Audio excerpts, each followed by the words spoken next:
Esta es la Patagonia, la tierra de los gauchos. Y estas imágenes parecen salir de las páginas poéticas del Martín Fierro de José Hernández. La obra maestra de la literatura gauchesca argentina, donde por primera vez el gaucho no es más un hombre fuera de la ley, sino un héroe nacional.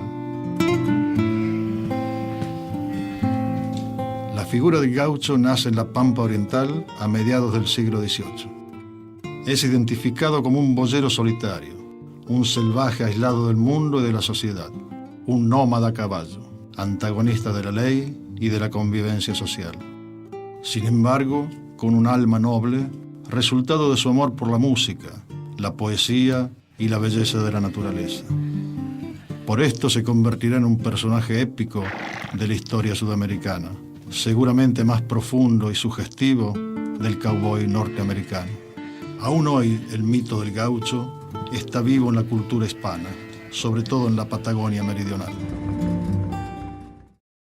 Hombre de campo, vagabundo, héroe, arrogante, justiciero, asesino, trabajador independiente. De todo se ha dicho sobre el gaucho. Pero veamos cómo evolucionó este ícono popular en los últimos 200 años. La ganadería era esencialmente extensiva y había pocas oportunidades laborales. Por eso los gauchos eran nómades. Como no estaban vinculados a un patrón y un espacio de tierra, los llamaban hombres sueltos. Eran verdaderos parias sociales, que sobrevivían gracias a las changas que realizaban a cambio de salarios irrisorios. Se alimentaban del ganado que encontraban en el camino. Las vacas abundaban, pero había que ingeniárselas para atraparlas y matarlas a cuchillazo limpio. Naturalmente, tanta carnicería ambulante volvía a los gauchos un poquito violentos. Se reunían en pulperías para beber, tocar la guitarra y cantar. Algo así como un karaoke rural. Pero allí también apostaban. De hecho, le atribuíamos una pasión compulsiva por el juego de naipes. Como si fuera poco, timberos. Sin embargo, más de uno quedaba sorprendido con sus destrezas, como el célebre naturalista Charles Darwin.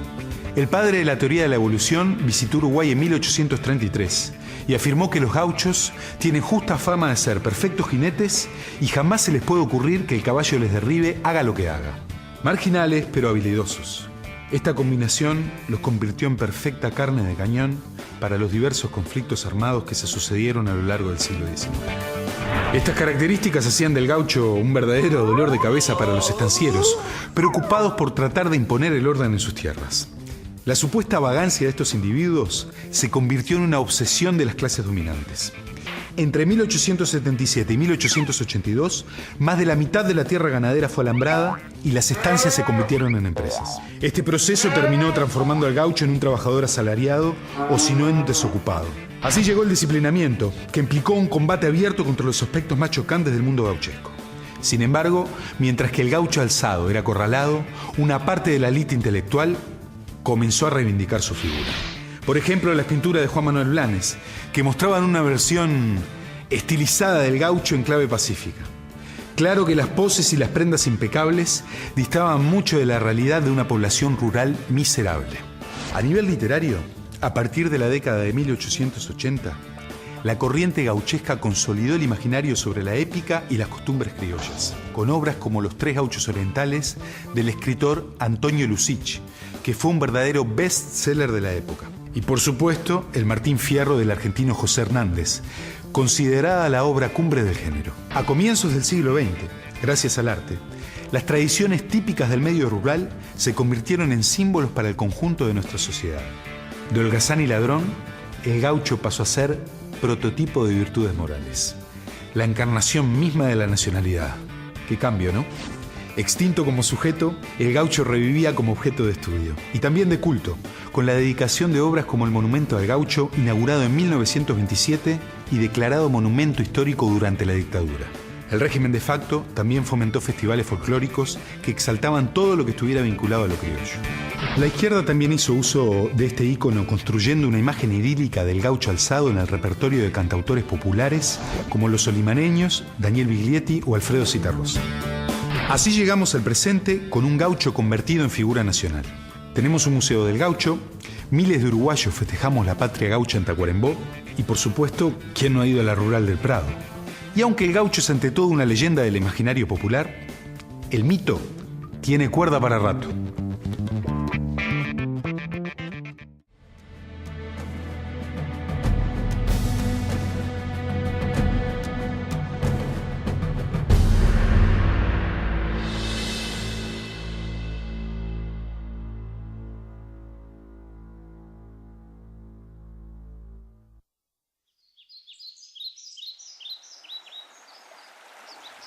Señor, tengo la voluntad, imposible de cumplir, de dar entera y particular cuenta de todo.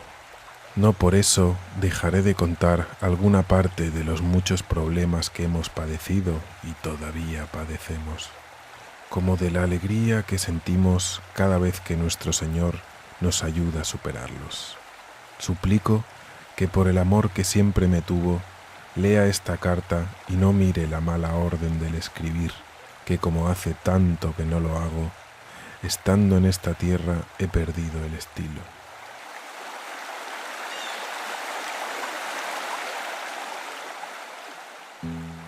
Llegamos al Carcarañá, un río que entra en el Paraná y que los indios dicen que viene de la sierra, donde hallamos que el señor capitán general había hecho su asiento y una fortaleza. El capitán acordó la pacificación de la tierra.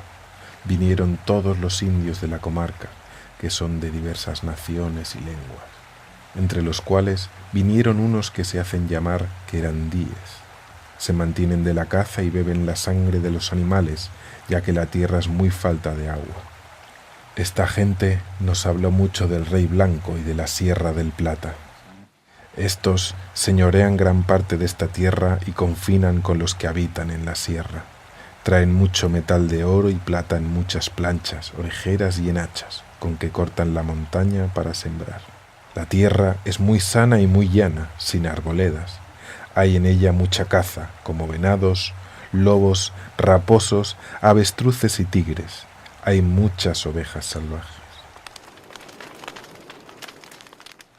Estos querandíes son tan ligeros que alcanzan un venado por pies. Pelean con arcos y flechas y con unas pelotas de piedras redondas y tan grandes como el puño, con una cuerda atada que la guía.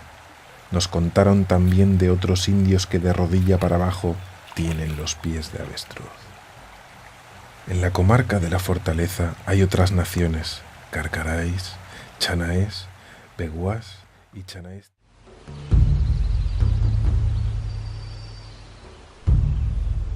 En 1573, el conquistador español Juan de Garay fundó la ciudad de Santa Fe en las cercanías del río Paraná.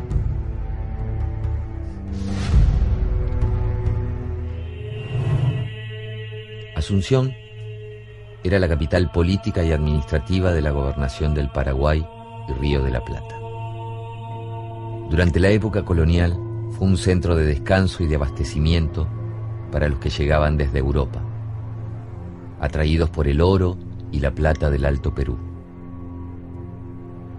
En esa ciudad, la convivencia entre los conquistadores españoles y las mujeres guaraníes provocó la aparición de los mestizos, o mancebos hijos de la tierra.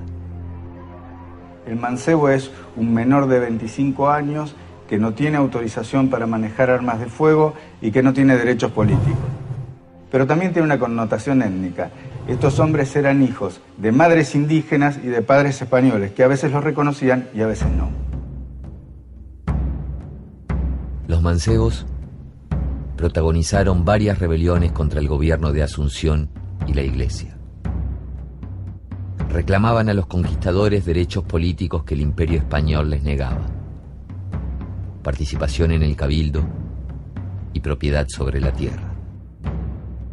Pero sus reclamos nunca fueron escuchados.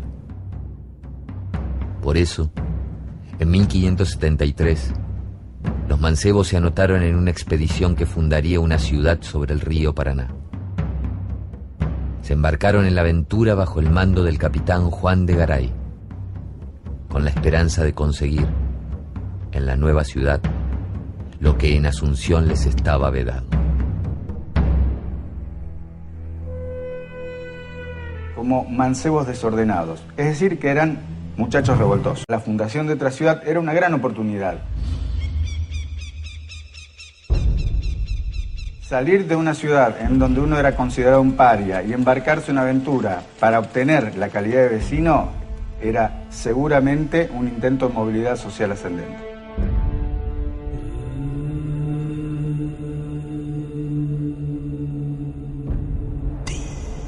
En el barco vienen los mancebos.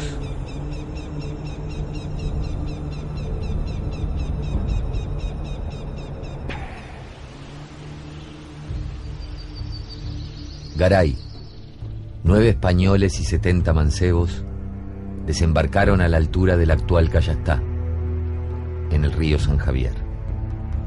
Luego de explorar el territorio y de constatar la abundancia de agua, pastos para el ganado y leña, Juan de Garay fundó la ciudad de Santa Fe el 15 de noviembre de 1573.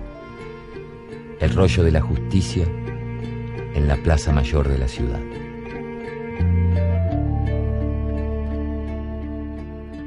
En la ceremonia de la fundación, Garay repartió las tierras entre sus hombres y les otorgó la condición de vecinos, incluso a los mancebos. Luego nombró a las autoridades que integrarían el primer cabildo. En ambos casos, las mejores tierras y los cargos más importantes fueron para los españoles. Los mancebos recibieron mal esta preferencia. Sentían que era injusto ese pago por tanto sacrificio.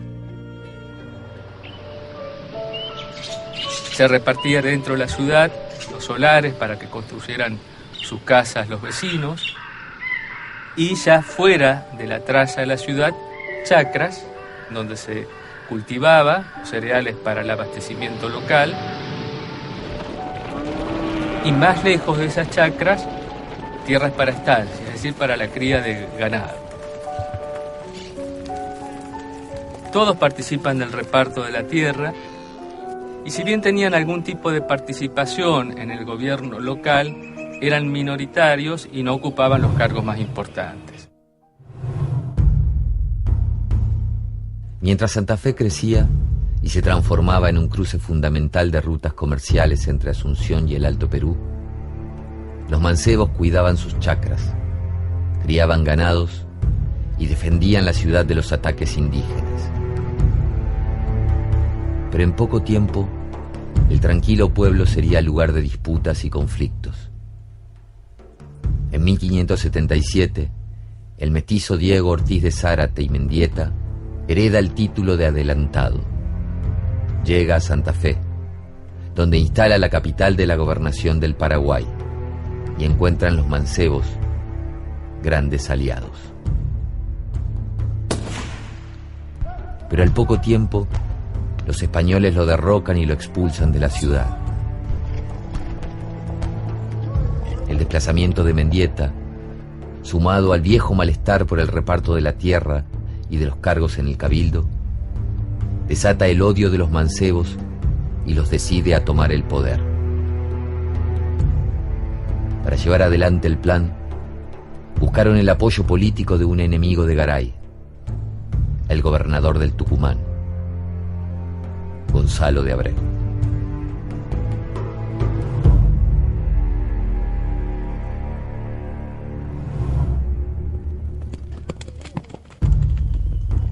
Le ofrecen su lealtad y su apoyo para poner la ciudad bajo su mando, pero le exigen que no sea el pago y galardón que Joan de Garay nos ha dado, que es dar lo mejor a los que vinieron a manera de decir ayer y los que venimos a poblar la tierra estamos en la mira como badajos pobres y abatidos. Abreu desea despoblar Santa Fe y extender la jurisdicción del Tucumán hasta el río Paraná.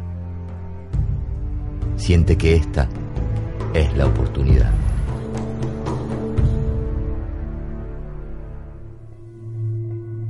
La Junta congregó a 34 personas, pero 7 hombres fueron los líderes.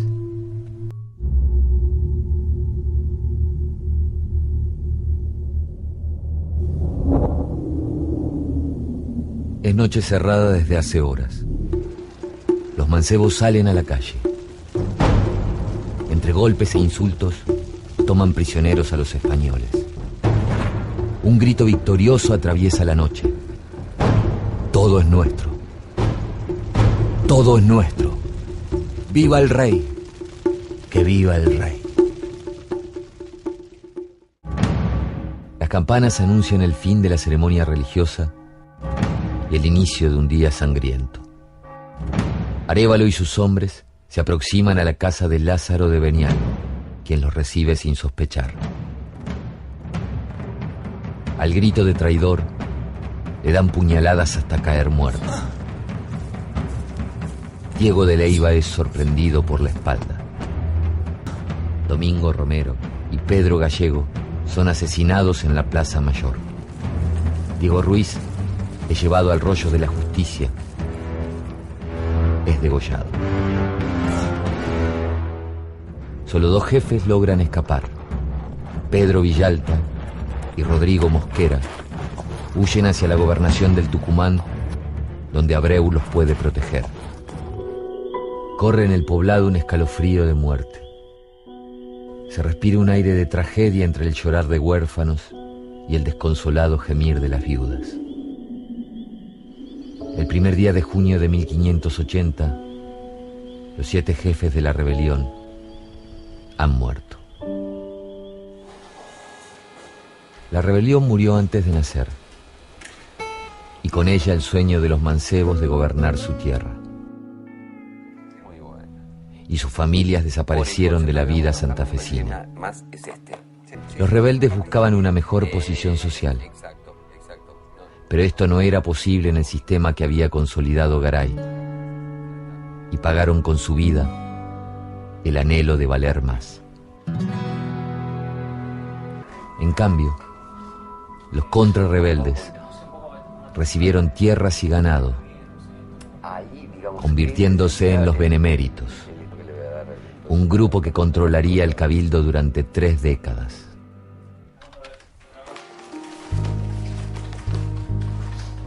Aparece, entre otras cosas, de Martín Fierro.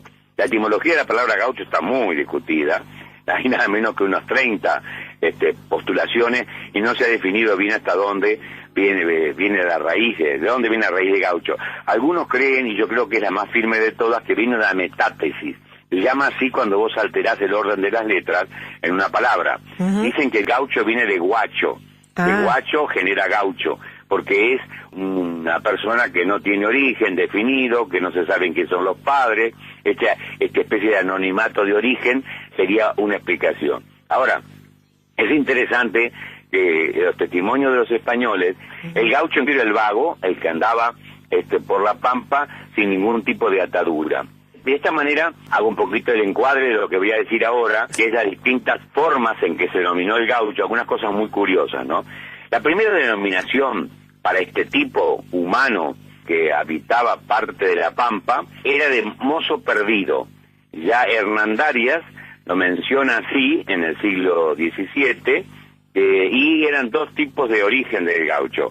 O eran hijos de españoles que se van de la ciudad y por lo tanto son forajidos, porque salen del ejido de la ciudad, forajido, y no porque sean malandras, sino porque no viven más en la civilidad, sino en el campo. Bueno, estos de los mozos perdidos, ¿por qué?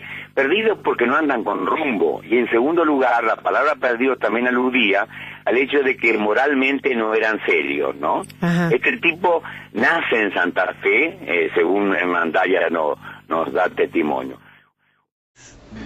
O gaúcho, gaucho, surgiu após a introdução do gado na região do Pampa. Eles foram chamados no princípio de xangueadores.